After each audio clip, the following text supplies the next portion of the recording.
Welcome, everyone, to coverage on HDNet of the Little 500, one of the greatest Sports Illustrated called it the greatest intramural event in college competition. Hello, everyone. I'm Greg Lewis, and I am in the press box here at Bill Armstrong Stadium on the campus of Indiana University as we get set for the 53rd running for the men of the Little 500 bicycle race and the 16th running for the women. This is an event like no other that you have seen on television. It's not a traditional bicycle race. It is a lot of fun, and it is a campus happening. Working with me, a veteran of this competition, Jason Sonnenborn. And Jason was a member of the Delta Chi team. You twice finished in the top 5. You were twice an all-star rider, and it's got to be very nice for you to be back. It's a joy to be back, Greg. It's a pleasure to come out here and see these young people out here competing in the same event that I did year after year.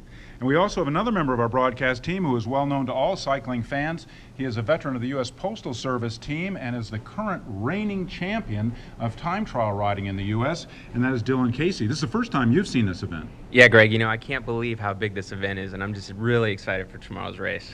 Well, we're going to have a lot of fun. We also have another member of our broadcast team, Anne-Marie Bonas. She'll be telling the stories from down on the track among the sorority and fraternities that are cheering for their riders. Let's check in with her now. Anne-Marie? Thank you very much, Greg. Well, I am out here on a very empty track, but a few hours ago it was absolutely packed with screaming fans for the women's race. Now, the neatest thing about Little Five is that this experience extends far beyond the track. It's an entire community event. The Bloomington campus celebrates it for a week, and it's really an amazing experience, one that you really have to be here for to really totally comprehend.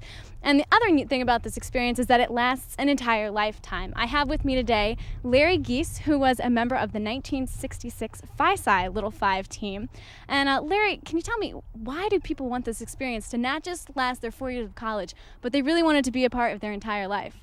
Oh, Anne-Marie, it's exciting. It's a production. It's a spectacle comparable to the Indianapolis 500. You have to be here to see it, and then you understand. Well, great. Thank you very much, Larry, for joining us, and we'll throw it back up to you guys. Thanks, Anne-Marie. We've set up this mention of the Little 500 and the Indianapolis 500. The Indianapolis 500 really was the basis for this event. Let's talk a little bit about how it all began in the tradition here, Jason. Yeah, that's very true, Greg. We're very fortunate enough. Howdy Wilcox, whose father actually won the Indianapolis 500 in 1919. The story goes and the rumor goes that he was on campus in his dormitory and saw some young men whipping around campus that night. He saw it. He saw they were competing. They were having fun. People were hanging out of their dormitories enjoying it. Said, what a great idea. Let's have an intramural event. Let's have a bike race. Now we have Little Five. Well, Little Five is now in its 53rd year, and it has grown and grown and grown. What kind of attendance can we expect here? Well, after the movie Breaking Away in 1979, which actually won an Academy Award, the race really pinnacled in 1986. We saw 30,000 people here. We've seen celebrities such as David Letterman. Lance Armstrong was here in 1997. The race has featured Olympian riders such as Wayne Stetton. It's incredible. It's an intramural event, but I say it rivals a varsity sport at most universities. And we will see the men's event here tomorrow live on HDNet. It'll start at 3 o'clock Eastern Time. One of the things about this competition that's very interesting is the sort of bike that the riders compete on. It's unlike the bike that you would see Dylan Casey or a Lance Armstrong ride on when they race on the road. Let's take a little closer look. Anne-Marie had a chance to go to a bike shop and do some comparison shopping. Thanks, Greg. I'm here at Bloomington Cycle and Fitness, and while it's raining outside, we decided to move indoors today and take a look at some of the equipment that the Little 500 riders use. Now, we've got two riders with us today. Kappa Kappa Gamma's team has offered us Meg Haney and Allison Edwards. And the girls are going to discuss with us the difference between their road bikes, training bikes, and their race bikes. So Allison, what can you tell us about some of the differences? Okay, there's several key differences between the road bikes that we ride on the road and then our track bike for Little Five. And I would have to say the biggest difference would be that our track bike has only one chainring, as you can see right here. It's just one single chainring. You can't change the gears. Whereas on the road bike, you can. You have many options for climbing and racing and stuff like that. Another difference would be the weight of the bike. Our Little 500 Mongooses are a lot heavier than a typical road bike would be, mostly because you're climbing outside with the road bike. And also for exchanges, they're a lot more durable with the weight, so they don't fall as easily. Sure. And then one of the other things would be the wheels are a lot more tough. These you tend to get flats more often on the road, whereas these rarely flat because they're tougher because we ride on a cinder track. Right. And so they're just more durable. Now, how do these type of tires fare in weather like today when there's rain out on the track? They're actually just fine. Yeah, I mean, obviously the rain's going to make the track a little bit more slick at times, but these work just great. The tread is pretty tough, and we've never had problems in the rain, so. They're pretty well equipped. Yeah. Well, Meg, do you have any other differences you'd like to point out for us? Yes. One of the differences is how the brakes work. On your regular road bike, you brake up here on the handlebars, but during the race, these are kickback brakes, and it's used for when you're doing exchanges and jumping on and off the bike, and it's just an easier, more simplistic way of braking, kind of like when you're a kid. And the pedals are also a little bit old school. We clip into our road bikes because of, again, climbing purposes and things with our shoes, but these, we just wear regular tennis shoes and you're just jumping on and off. So Obviously, you with can't a lot of get connected. exchanges, Right. it's not going to be locked Exactly. in. Now, do you guys use both of these bikes? So how do you integrate that into your training? When do you train with one? When do you train with the other? Well, it alternates depending on what part of the season we're in. Typically, when you're in Bloomington and the weather's nice, you're out on the roads, and you definitely need a road bike to be climbing and stuff like that. But there's times on training trips where we'll take our mongooses with us, and we'll train on those too. Because these take more power than a typical road bike, because you can't spin as easily, because the gear it's not a spinning gear. It's pretty difficult. So you need more power. Strength. Absolutely. So it's good to mix both of them into your training. But is it difficult at all when you first, finally make the Adjusting. transition to your race bike? It's a little different, but you get Yeah, used you to it get pretty used quickly. to real fast. Like we'll train on our road bikes in the beginning of season when the track finally opens. Then a lot of our workouts will be geared towards the track, so they'll be on these bikes, and we can make the adjustment pretty Yeah. fast. So by race day, you're definitely used Definitely, to yes. Yeah. your new bike. Uh-huh. And I'm guessing you guys got the exchanges down, the speed down. You're ready for a good race day. Yep, we're Yeah, ready. we're excited. Yes. All right. Well, thank you very much, girls, for You're being welcome. with No us. problem. And we'll leave it back to you guys now. Thanks, Anne-Marie. When we return to Bill Armstrong Stadium on the campus of Indiana University, we'll look at the start of the women's race, the 16th running of the women's Little 500 held earlier today.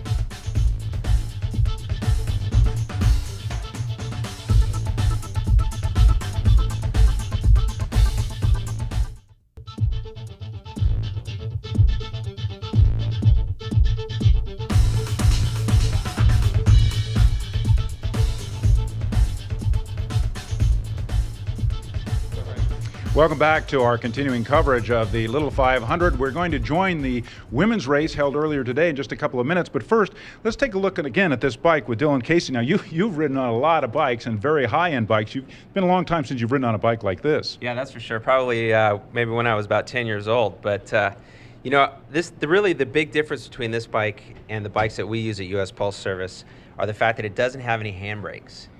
And what that means is that you can't make slow or minor changes to your speed out there. So if somebody in front of you makes a mistake, all of a sudden you're going to have a huge chain reaction, and that's when we're going to see some good pileups tomorrow. And there are always pileups in this race. Now, another big difference would be that there are 4 riders per team, but there are a maximum of 2 bicycles per team. So it's a little bit of a challenge to adjust the seat post height, because if you and I were trying to use the same bike, talk about the problems that would cause. Yeah, Greg, we'd have a tough time because that really makes a big difference on the amount of power that you can put down to the pedals, because you got to have your saddle in the exact right position. So that's definitely something that the coaches are going to have to figure out, and they're going to have to implement that into their strategy tomorrow.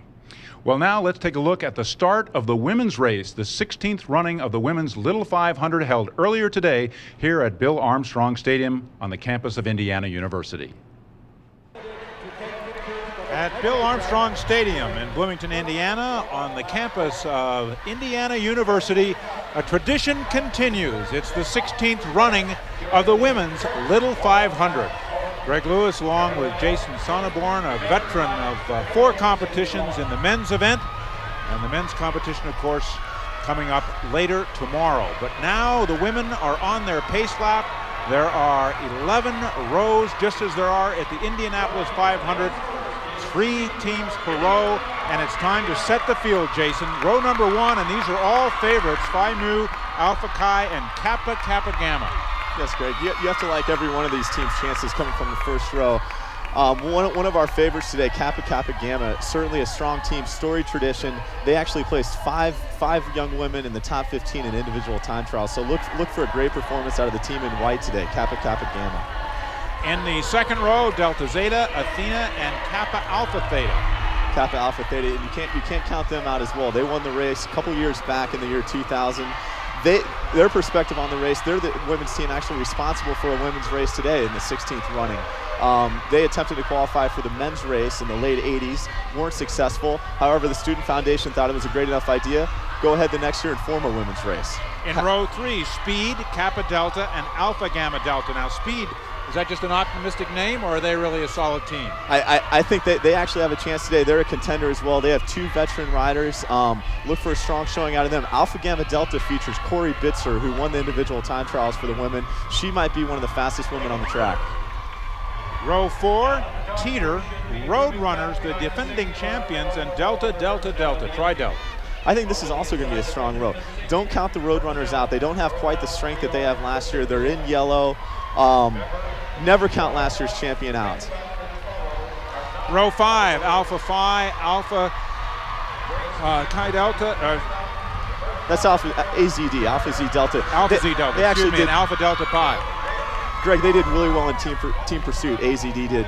I think they were in the top 5. Team pursuit's a great measure of how the overall strength of a team. Look for a strong showing from them today as well. Row 6, Psychedelics. Row 7 now, Chi Omega, the Army ROTC team, Pi Beta Phi. As we get back further, this means that the teams didn't qualify as well, less likely for those late starting teams in the back rows to really be contenders, although teams have come in as high as second place from row 10, row 8. You'll see teams moving up. The real challenge is, since a lot of the stronger girls are on the front today, starting in the first 3 rows, the pace is going to be very hot, very quick right from the start, and that makes it tough for the teams in the back to kind of move up because they're going to be stuck in the wind, stuck on the outside, trying to gain spots. So the warm-up laps, or the pace laps, continuing here, and we'll be underway in just a moment. We're joined now by another member of our broadcast team, Dylan Casey, of course, a great road cyclist, veteran of the U.S. Postal Team, and at this moment, the U.S. champion in time trials, so he's going to understand the challenge out here. Nice to have you with us as the women get set to start lap 1. Here we go. It's the 16th running. You can see them spread apart. Each row has to be. Phi Mu takes the lead as Kappa Kappa Gamma. You'll see Kappa slip in. They're going to try to ride a wheel around that first turn. It's a windy day, especially on the front stretch. Kind of want to hide yourself behind the rider in front of you, bring involved a little bit of the drafting, take a little bit of the load off. Well, you're right. It's been a blustery cold day, a lot of rain today, Jason, and it has now stopped raining. But according to you think the track is actually in better condition because of the rain. The track gets quicker with more water that's dumped on it. Overnight it rained all night. Look for a pretty fast track today. This is actually ideal, and the fact that it's not raining right now, it's not good for the fans in the seats, but it's great for the girls on the track. Alpha Gamma Delta leads after the first lap, but of course for the women there are 100 laps. It's a 25-mile race. And for you, Dylan Casey, this is quite a bit different from the kind of riding you've done. This is these bikes have just one gear, and of course you're used to the most sophisticated machines, but these Mongoose bikes are quite sophisticated, the best bikes that they've ever had in the race. Well, you know, from my perspective, it's all about how fast you go, so it looks like they got the tools to do that, and you know, bike racing is bike racing. And Dylan, trust me, a lot of these girls started out novices, and they might race Cat 4, Cat 5 in the summer competing. But a lot of them put 4 years into this, months and months, if not years.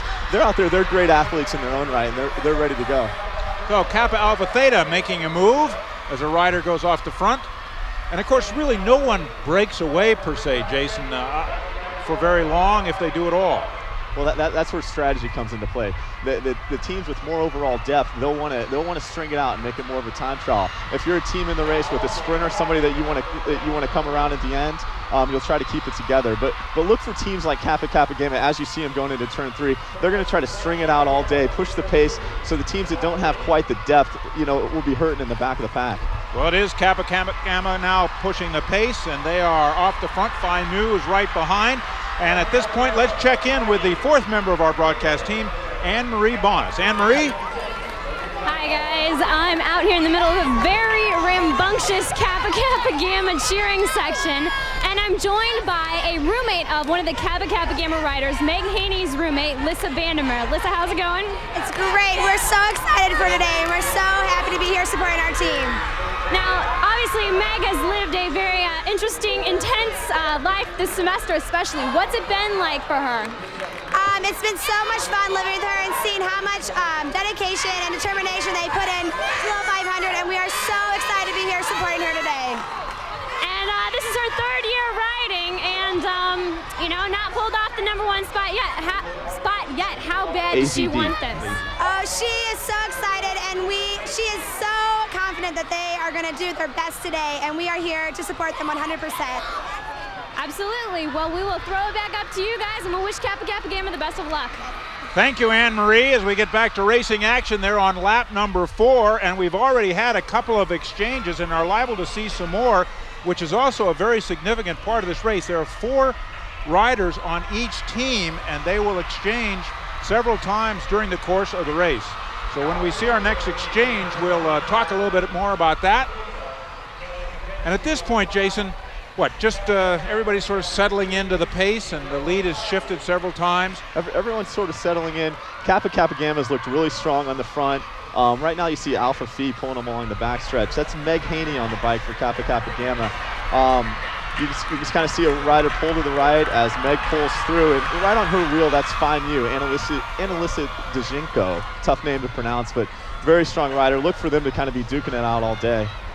Annalisa is a senior from Valparaiso, Indiana, excuse me. Oh. And we had a big crash as they come across to start lap 5.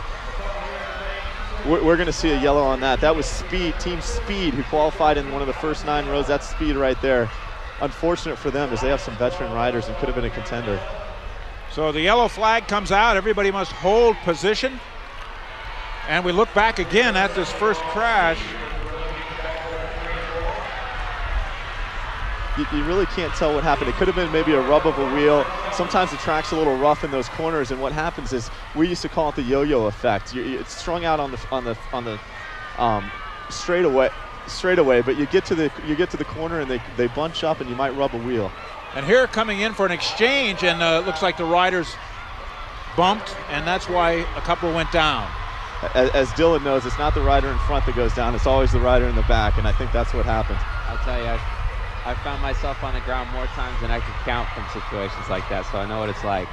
Well, Dylan, you can explain that maybe a little better because it's with your front wheel. If your front wheel hits somebody else's back wheel, then you lose control really quickly. Yeah, absolutely. As soon as your front wheel comes in contact, you lose all control. But everybody's up, and it appears that all the teams have their riders back in the race. We're getting more exchanges now. The leaders are coming out of team turn 4 right there, and that's Phi Mu on the front, looking really strong. You see her tapping her helmet. That's kind of an obvious way of saying, hey, I'm coming out next time around. If I was a competitor and I was not on Phi Mu, I'd see that they're coming out, and I'd try to mark their wheel. They're going to come in for exchange this next time around. Well, we'll follow Phi Mu on this exchange because we would expect them to be one of the better teams at the exchange. And why don't you set the scene a little bit, Jason, for what happens on the exchange? Well, what Phi Mu is trying to do right now, they're going to try to break away a little bit off the front because they want to give it a little gap or a little advantage for their teammate who's going to hop on next. So she's going to separate from the main field, get a little gap. Here she comes in. Let's watch this exchange. The other rider picks up speed. This is what we call the leap of faith, hopping on the bike. And that is Annika Husney, a physical ed major from Downers Grove, Illinois. Her second year, or she's ridden 2 years in the race. Yeah, look at Phi Mu, a very strong team. Annika and Annalisa were both in the top 10 in ITTs. They're kind of the veteran leaders of the crew. So what Annika's doing right now, she's going to have to negotiate her way through the back of the pack to try to catch back up.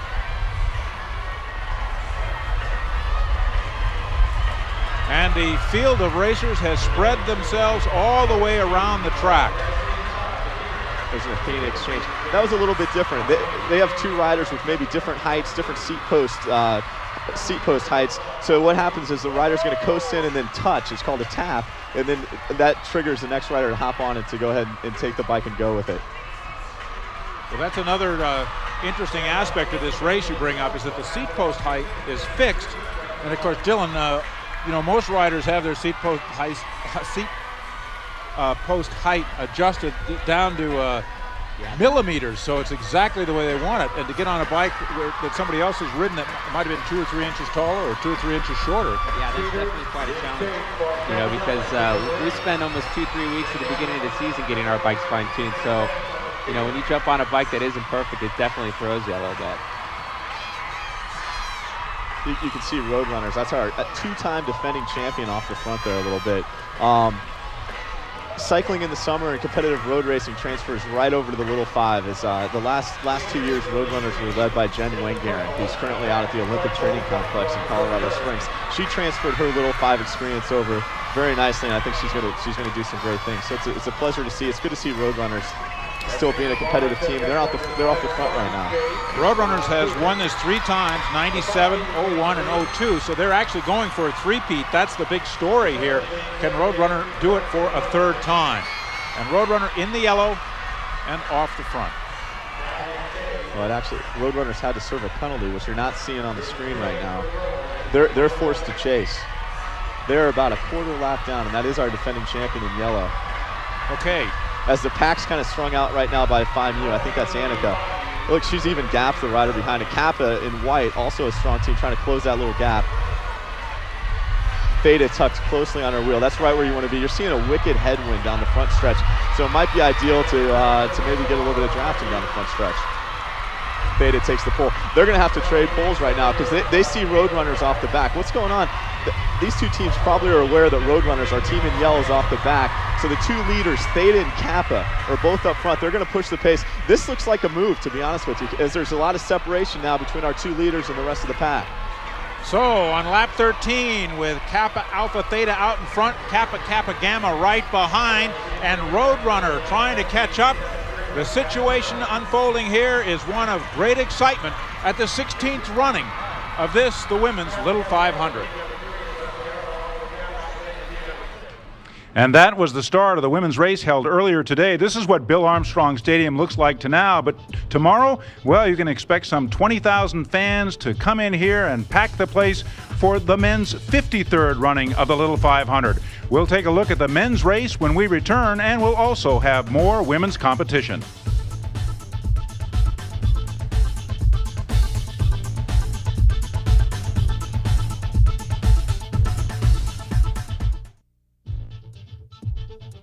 Welcome back to HDNet's coverage of the Little 500. We'll have a preview of the men's race coming up. We're also going to see more of the women's competition. It's a one-day event, but it's not just one day that goes into making this event as great as it is. Let's check in again with Anne-Marie Bonas at Trackside. You're so right, Greg. The riders here, they do have a one-day event, but it's literally non-stop training. I was talking to a former rider earlier today, and he said, this is known as an amateur event, but these people are anything but amateurs. It's really true. I talked to some of the Phi Delta Theta riders that are racing tomorrow in the men's race, and they gave us a little insight into how their training goes about. Thank you, Greg. Well, we're here at the home of 2 Phi Delta Theta riders, Mike Stockman and Matt Ewing. And this team has had a very successful program, so we're going to talk with them a little bit today about their training program and what makes their team so successful. Now guys, obviously training goes on all year for you, summer, winter, every season, but what's your school year like? What's the training program? Basically in August we start riding together as a team, focusing mainly on base miles, and as one of our coaches says, just time in the saddle is the most important thing. It's just basically getting out there and riding. And then middle October or so, we start weight training, and then gradually just start to get into a little more power work and speed work towards Christmas. And then Christmas break, we take some time and go down to Florida and just ride some more base miles and just have a little team camaraderie. And then after we get back from that, it's basically some more power work and speed work, and I'll let Matt talk about that. Well, basically when we get back, the speed workouts really come into play. We concentrate on the type of gear we're going to be riding and really building the muscle so we can push that gear at a high rate, and the spin and the power to transfer over to the bike. Sure. And you guys mentioned strength training. Does that, you think, give you a real competitive edge over some of the other teams that may not spend as much time focusing on that? I definitely think so. It's a cinder track with a one gear bike, and you know, the more power you have and the better spin you have, you can spin that gear faster than anyone else. It's not like on the road where you have a lot of gears to choose from. Sure. And you can play with different gears. The more power you have, I think the more beneficial it is for you. Definitely. Well, we're down to the final hours here for you guys. What's the last 48 hours before the race like for you? We won't change too much. You don't want to get away from the routine that you've had all year. We stayed at a hotel last night, and we'll stay there again tonight, just kind of get away from the party atmosphere and just to get a good night's sleep and get ready for Saturday. So you guys ready for the race and feel like you're going to do really well? I think so. We feel pretty strong about our team. So Good. Well, I wish you guys the best of luck, and thank you for joining us today. Thank you. And we'll send it back to you guys. Thanks, Anne-Marie. Well, training for most people, that means suffering, a lot of work, a lot of sweating. But Jason Sonneborn, you used to love the training part of this. Oh, yeah. Well, you always love it. You know, some kids are going to spring break to party in Texas or somewhere down in Florida. We would always head down to Gainesville, which is a great little cycling community. You go down there, you have a week centered around training. You have cooks, you have people that take care of you, have cooks that cook for you, have coaches that coach you, go out and motor pace. The main goal is to spend a lot of time on your little 5 bike. Get used to that gear and get ready to come back and tear it up in April here at Bill Armstrong Stadium. Dylan Casey, you're pretty impressed, I understand, with the fitness level of these athletes. And few could be more fit than you as the U.S. time trial champion. Well, you know, I'm really impressed. I think it really shows how much work that these guys put into it, and the fact that they go into isolation a couple of days before the race really shows that they're really serious come game time. Guys and women. The women work just as hard as the men to get ready. And when we return to Bill Armstrong Stadium here on the campus of Indiana University, we will have more of the women's race. Stay with us.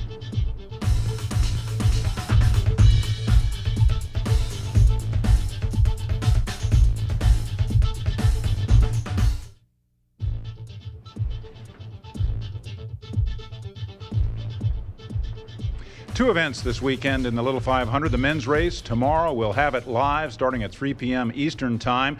The women's race held earlier today. They raced 100 laps. That is 25 miles. And let's go back and take a look at the women in mid-race action. Back at Bill Armstrong Stadium in Bloomington, Indiana, on the campus of Indiana University. The women in the Little 500 have started lap 45 out of 100, so they're just under about 25 miles of racing. And at this point, Jason Sonneborn, it is Kappa Kappa Gamma that is in control in the white. They are riding very strong. The rider out there right now is Meredith Horner, but they have been consistent and strong and tactically wise throughout these first 45 laps. Yeah, it looks like she's coming out for an exchange right now, but you got to love this, and Dylan knows the feeling. She was 100% suffering off the front right there, trying to get a gap, trying to take care of her teammate. As you see, her teammate's going to hop on ahead of the leaders, and she's going to try to go with this lead and maybe, yes, here she goes. We'll see if she settles back into the pack or she continues on the attack and she tries to push the pace. This is Meg Haney now riding for Kappa Kappa Gamma. And she has been in 2 previous Little 500s for the women.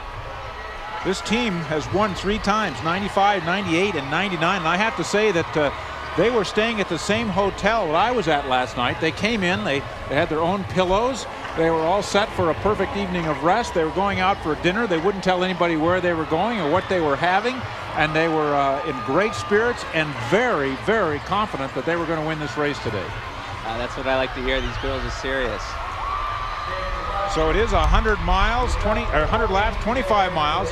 Each team with 4 riders. Team must change riders a minimum of 5 times during the race for the women. In the men's competition, they must exchange 10 times, but it is twice as long. So this is 50 miles for the women, 100 laps here at Bill Armstrong Stadium. Look how comfortable, and Dylan knows what it looks like to be comfortable on a bike. Sitting on the front, right now it looks like she's not even breathing hard, but yet she's pulling the group along. Yeah, you know, the damage has been done. She's just waiting to see what's going to happen. If I was their coach, and they have a very good coach in Bill Noss, if I was their coach, I'd kind of wait for the next chance to attack. What you see right here, Theta's going to go out for an exchange. You're going to see a crash. Oh, there was a crash. that doesn't affect our leaders. Going down, it looks like Zeta Tau Alpha. And she's coming off the track. But again, as Jason said, the leader's not affected. After Kappa Kappa Gamma, it's Roadrunners who are in second place at this point. In third is Kappa Delta. In fourth is Kappa Alpha Theta. Let's watch this exchange. This is going to be a Theta exchange. She's going to slide off the back of the bike. Oh, no, it's a bike to bike. That's when you ride by and you just touch the rider. The traditional Theta exchange, and Acacia does it the same way. They actually hop off the back of the bike. It's called a ghost exchange. No rider is on the bike at one time, and the bike just kind of rolls on its own. It's something that you won't see anywhere else. That's probably the cleanest way you can do it. That's their philosophy. So let's talk about the exchanges for a second. Sometimes the riders exchange the actual physical bike. One gets off and one gets on the same bike. And sometimes there is a different bike that they can just touch and go on. Yeah, if the rider's pretty much the same height, if they're comfortable, obviously there's a little deviation there as far as seat height goes. You might not be entirely comfortable, but if you're close to the same height, you try to use the same bike, do a same bike exchange, and that's actually a little bit quicker. The bike to bike, when you're using two separate bikes, slows you down a little bit. Roadrunner making a nice exchange. They remain in second place as lap 50 is underway, the halfway point now in this 16th running of the Women's Little 500 here at Indiana University. Kappa pulling along the backstretch, still looking strong. You can see the rider right behind her. I'm not sure what team that is, team number 8, but she might be a lap or so down. She's getting a nice little pull right now, sitting behind our leader. That's Kappa Delta. And we'll try to determine which rider from Kappa Delta it is. Oh, that's the team. Oh, here's a Kappa exchange on the outside. Beautiful exchange. You see that right arm extended. She hops on the bike quickly. She's thinking right now, I got to get it up to speed. I got to get back in there with the leaders. So watch how hard she rides for this first lap that she is on. That's Theta on the front. The Kappa girl is going to, let's watch that exchange again.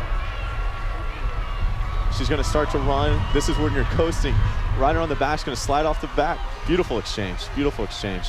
The goal is to keep everything in a straight line. As soon as things get horizontal and they're not in a straight line, that's when exchanges get ugly. And we can see how hard the rider is working to pull back up to the rest of the field, to the leaders, and get in that commanding front position again.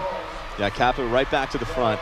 There's no doubt in my mind they are the strongest girl-for-girl team in this race today. Look for them to just kind of, they're going to try to ride this race hard and try to make the girls, the teams that don't have as much depth, they're going to struggle a little bit.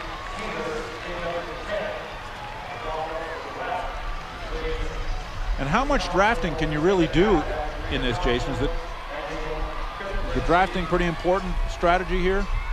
Well, as Dylan knows as well, if you can sit behind somebody else and go at a pretty good clip, that's where you want to be.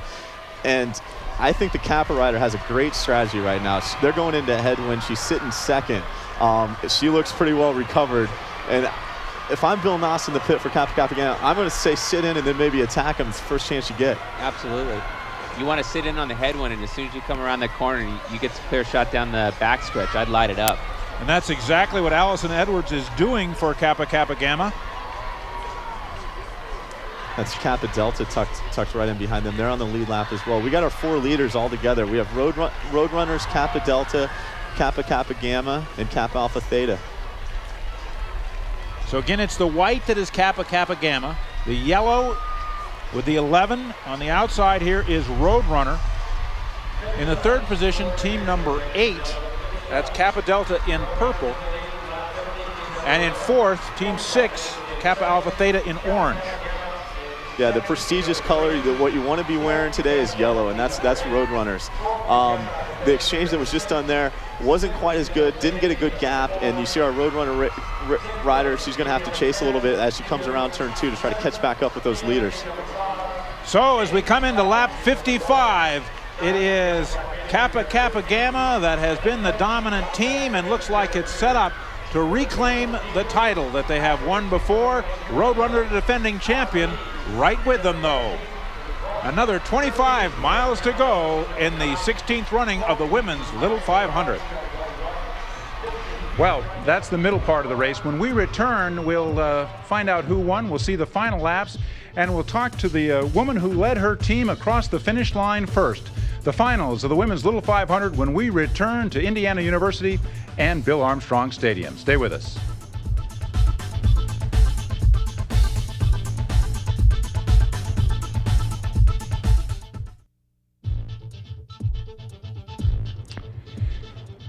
The women's race, the final laps coming up as we return here to Bill Armstrong Stadium. Tomorrow the spotlight will shine on the men, but now let's go to those final laps of this exciting women's competition in the 16th running of the Little 500. With 10 laps remaining, there has been a big change in the storyline here.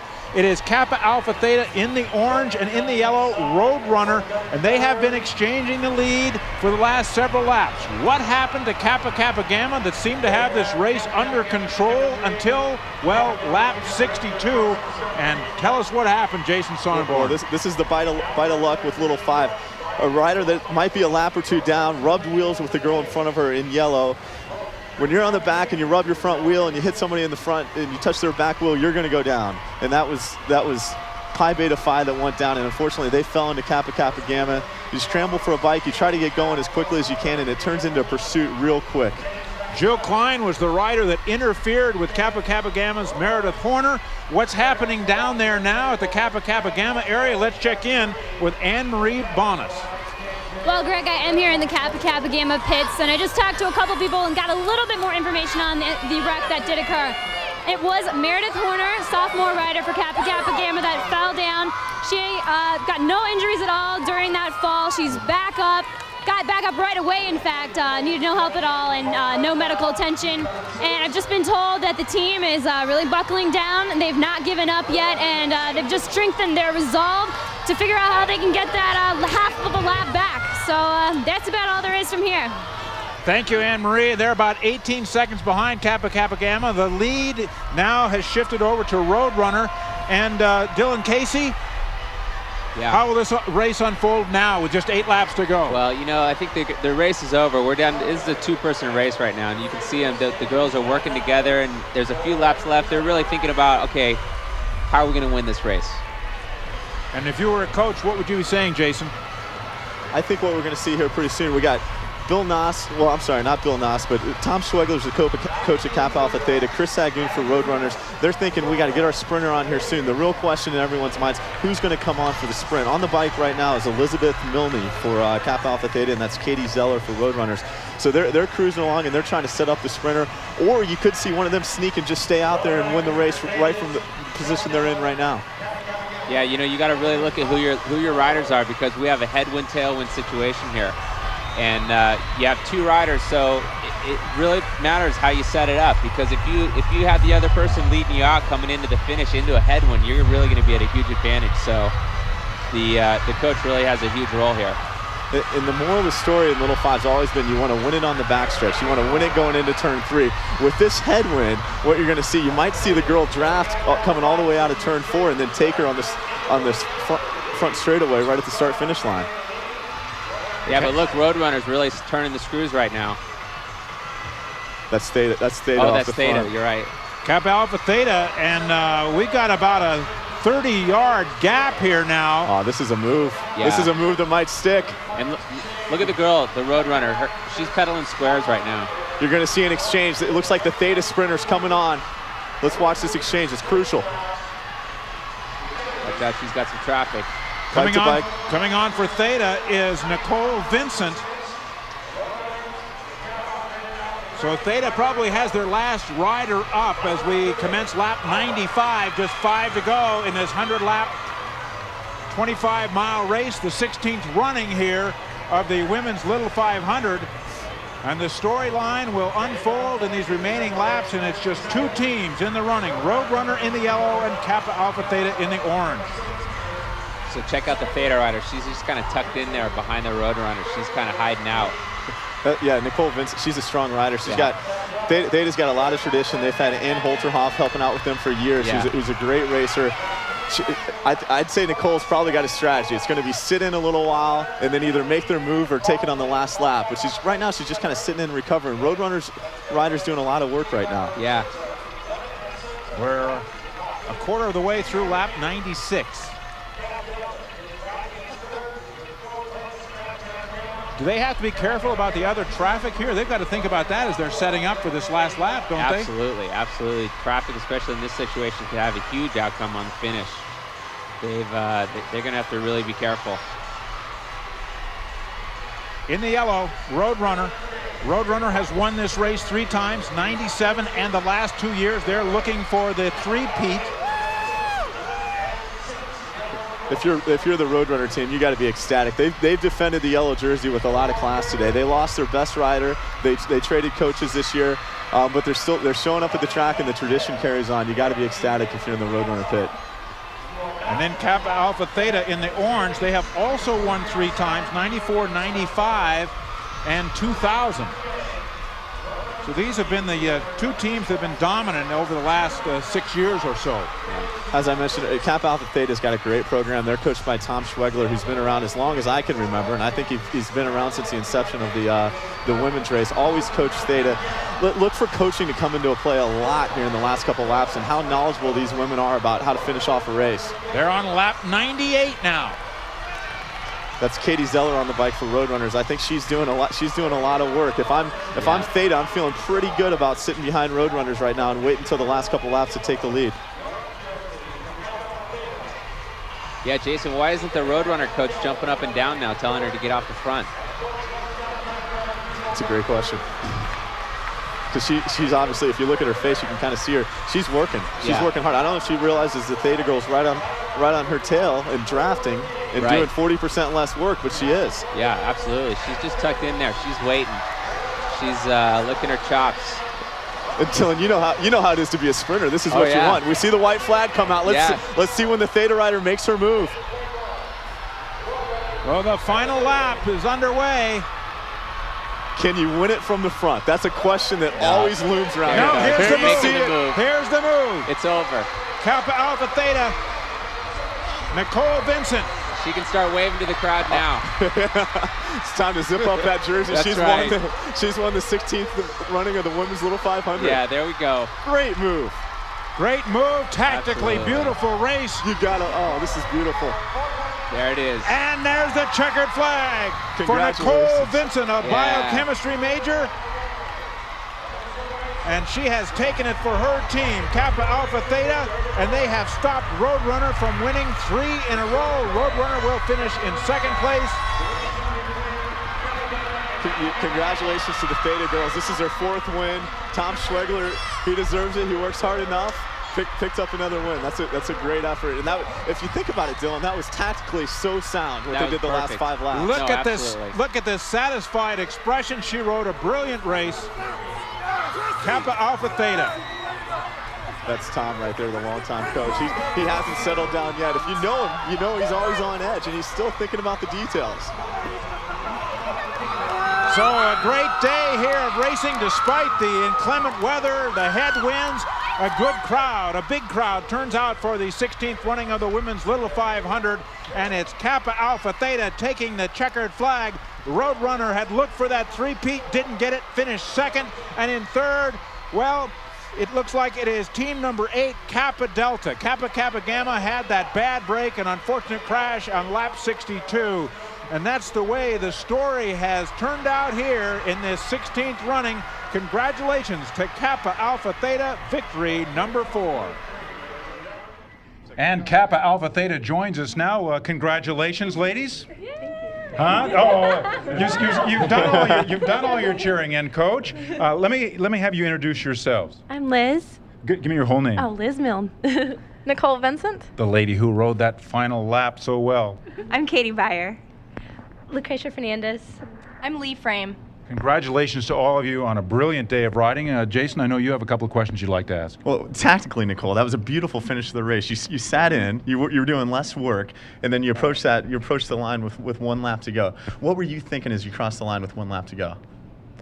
I was kind of boxed in, and I was thinking I just needed to get out. And I tried to talk with the the girl in blue on the side of me and say, "Can you help me out?" And she really didn't help me out, but I got an open and I just took it coming on to turn 2. So.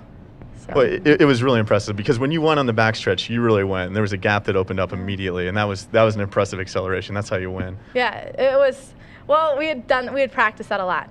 Practice running at the end of the race, and you just know that you have to just jump. And once you jump, you got it, and it's what I did.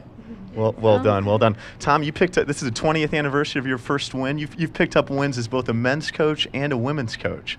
Jason, I've been pretty fortunate. I've had some really remarkable athletes to coach, and they've been wonderful. And these are 5 who are just unbelievable. You're a great coach when you have a great team, and I've been blessed with very, very great teams.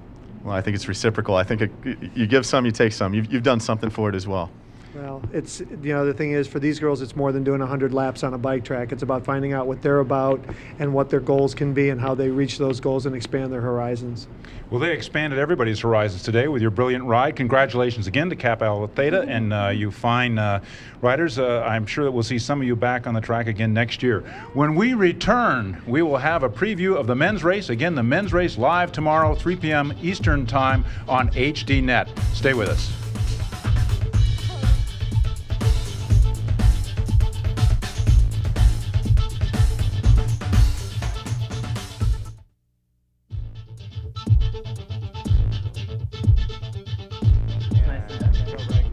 Welcome back. Well, we shift from women to men, and we have a couple of the top men riders here who will be competing tomorrow in the 53rd running of the men's Little 500. Gentlemen, introduce yourselves. Tell us which team you're riding for. I'm Kevin Baines. I ride for Acacia Fraternity. I'm John Grant, and I ride for Gafambi. So a little rivalry here between the two of you. What's your forecast for tomorrow? I see us two coming down at the end with me getting them out of 4. Well, I think there's a lot of good teams out there, and it's going to be a close race, and I hope to be there in a sprint with Kevin. They're both being kind of modest, Jason. What do you think? Well, they are both being modest. Right here we have 2 of the best riders on the track. John, you won individual time trials, team pursuit, and missing out. So arguably the best Little 5 rider on the track. What does being a Little 5 rider mean to you, and how do you prepare for something like this? Being a Little 5 rider, it's, I think the best thing about Little 5 being in Bloomington and at IU is the amount of people that ride in the community. It's, cycling's very disciplined sport, and it's nice to have a lot of people to do it with. The month before the race, a lot of time is spent with the team, but, in the summer and the fall, it's great to go out and ride with guys from other teams and other people that ride in town. Can you tell me a little bit about the conditioning that you do coming into this race? Well, in the summertime, there's a lot of racing that goes on, and then in the fall, it's longer base miles and doing some weight training. And then once the track opens up, this year is opened up a little late due to the weather conditions, but just getting on the track as much as possible and getting a lot of track work in. What about today? Today, relaxing. Got to watch a great women's race and getting a big meal, talking a little team strategy and resting up.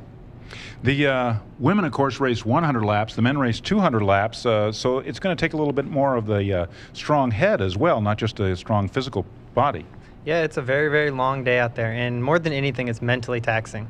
You've been training all year long, and the differences physically between people really get minimalized, and it really comes down to who wants it more and who's got the right frame of mind and comes up with the best strategy. Well, today we had pretty difficult weather for the women's race, a lot of wind, some rain. We have our own very special meteorologist on our staff, Anne-Marie Bonas. I think she's been predicting the weather now for about an hour and a half. Can we get a forecast from you, Anne-Marie, down on the track? What are they saying for tomorrow? More like about 50 minutes, but the prediction for tomorrow's weather is much better. It's supposed to be in the mid to upper 60s with a little sunshine, and I'm no racing expert, but I think that's pretty good racing weather. When we come back. Well, thank you, Anne-Marie. We look forward to better weather tomorrow and obviously a very exciting race. You got some thoughts on what we're going to see tomorrow? I think we're in for a real race tomorrow because I can tell these guys are serious. Jason? The same thing said as Dylan said. I think we're going to have a competitive race, a pretty balanced race. Different teams looking to do different things tactically. It's going to be a fun race to watch. Looking for a good day weather-wise, and we'll have a great crew up there to commentate. Have you got any predictions? Who are the teams we should be watching for? Well, to be honest, Greg, there's really 2 teams that have kind of stood out all spring. The Corleones, our defending champion. led by Dan Burns, and then John Grant, who we just spoke with on Team Gafami, both independent teams, but look for them to be around at the end. Dylan, what do you think these guys should be doing tonight to get ready for the race tomorrow? What would you be doing if you were competing in this? Because we know there's a lot of partying going on tonight on the campus after the women's race. A lot of people are celebrating. Well, Greg, you heard it earlier. These guys are camped out at hotels. They're trying to get away from everything. They want to have as few distractions as possible. They want to have their legs up, just relaxing, kind of keeping the normal routine. They want to visualize winning tomorrow. That's what it's all about. You retired 3 months ago. Does this make you feel like you'd like to be back out there racing again? Greg, I'll tell you, it's really exciting to be here, and it's a real honor to see this event because I think it's events like this that get cyclists into it so much and then eventually leads to professional careers. So for me, it's really coming full circle. And I can just sense that if you were a student, you'd be out there. You would love to be racing one more time. Yeah, that's the struggle that you have as an alumni. You come back and you see it, and you love it. You have that passion for it, but you still wish you could be out there one more time because they enjoy it so much, and it's a lot of fun. Few people understand that the Little 500 riders here, well, they're as celebrated as the football players, and, well, maybe not quite as much as the basketball players, but more than some of the swimmers and divers and other athletes here who are on D1 scholarships. Everybody loves this event. When we come back tomorrow, 3 o'clock Eastern Time here on HDNet, we will have the 53rd running of the men's Little 500. It will be a spectacular race. It's been a great day for Anne-Marie Bonas and Dylan Casey. Jason, we'll see you tomorrow. I'm Greg Lewis. Bye-bye.